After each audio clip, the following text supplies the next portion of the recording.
Well, they always say that good pitching will beat good hitting. And I think last night's game against the Yankees is a prime example of that.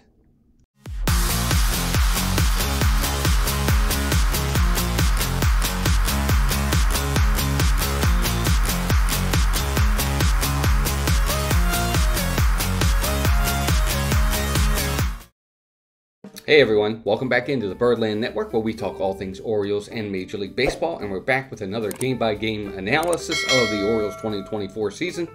And it's game 28 against the New York Yankees in Baltimore, Camden Yards. And it's the first time this year the Orioles have met. It's game 1 of the series.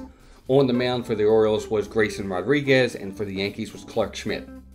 And kind of like I said in the intro, this was really a battle of the pitching. The offenses didn't do a ton in this game, but it was really a well-pitched game in a lot of aspects, and we'll kind of get into that a little bit. So the Orioles, they do squeak out the win over the Yankees for the first game of the series, which is always a big game for me. I think it's important that you get that first game as best you can, because it really kind of sets the tone for the entire series most of the time. Not all the time, but most of the time. On the Orioles side of things, we'll start with the pitching. Grayson Rodriguez was really, really good. He battled. He was in trouble the first few innings. He had runners on base a lot, but he made the big pitch and got the big out when he had to. He either got the ground ball or got the fly ball when he needed to get it to get out of the inning. And he went 5 2/3 innings. He had 5 hits, 3 walks, and only 3 Ks. So he didn't, and actually that was the only 3 strikeouts of the night for the Orioles. They didn't strike out a ton of batters. But Grayson was really, really good in that respect. The 3 walks is a little, that's not great. You really don't want to see him walking that many guys in only 5 innings. But he did what he had to do to get the Orioles into the 6th inning, almost into the 7th inning. Got the big outs when he had to get them.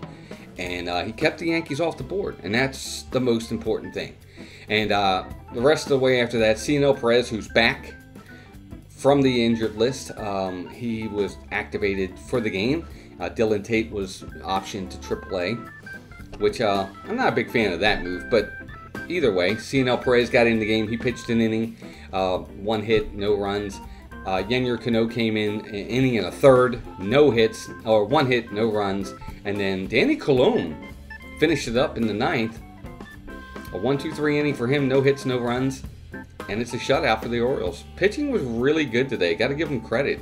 Cano came in, got some big outs against Judge, against Soto when he had to, Anthony Rizzo as well. It was important. It was a big game pitching wise, because offensively, and we'll talk about that now, the Orioles really didn't do much of anything. Gunnar Henderson, as usual, led off the game. I think it was, I don't remember what pitch it was, but he led off the game with a home run, and just like that, right out the bat, the Orioles got a 1-0 lead. And it stayed 1-0 until the 8th, when the Orioles got another run. Gunnar Henderson was hit by a pitch, which was really kind of concerning and a little worrisome. Ferguson hit him with a pitch in the forearm, thank goodness. So it was right on the tissue part. It wasn't on the bone, thank goodness. But he got to first base. Then he got to second base on a steal or a ground ball out or something. And then he got to third, and then he scored on an error. It looked like they were going to get out of the inning. It was 2 outs. He was on third base. Anthony Santander hits a ground ball to the shortstop, Anthony Volpe. And he just boots it. It was in his glove. It's in his glove. I don't know if he lost it on the transfer or if he just didn't close the glove. But it's literally in the glove, comes out, and then he kicks it, and he can't get the out at first. And that's your inning. Or at least that's another run for the Orioles, and they're up 2-0. And that's the way it ended. And it was kind of a big error for Anthony Volpe, because the Yankees had a chance, you know, if it stays 1-0. 2-0's a little bit difficult the way the Orioles were pitching. But that's the way it ended. It was 2-0 for the Orioles. Gunnar Henderson, 1 hit, both runs scored, 2 runs scored, an RBI. Adley Rutschman had a hit.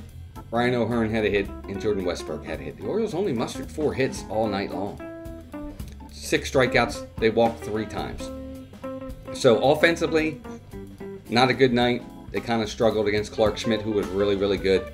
But the Orioles pitching matched them and actually bettered them and did what they had to do. So game 1 in the books for the Orioles. They get the win over the Yankees, 2-0.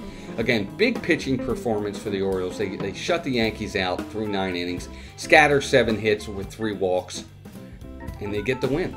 So that's the game for today. The Orioles, Grayson Rodriguez gets the win. He's now 4-1 on the year with a 3.71 ERA. Clark Schmidt gets the loss. He's now 2-1 with a 3.19 ERA. So both pitchers right there are pitching really, really well.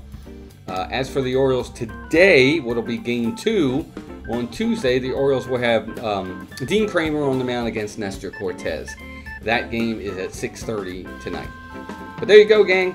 Game 1 in the books. The Orioles get the win, 2-0. Hope you guys enjoyed this. They pitched really well. Good pitching always beats good hitting. We'll talk to you guys next time. Be sure to subscribe to the channel if you're new here. Like the video. It definitely helps a lot. Until next time, keep rooting for the O's. Take care of yourselves and each other. Bye, gang.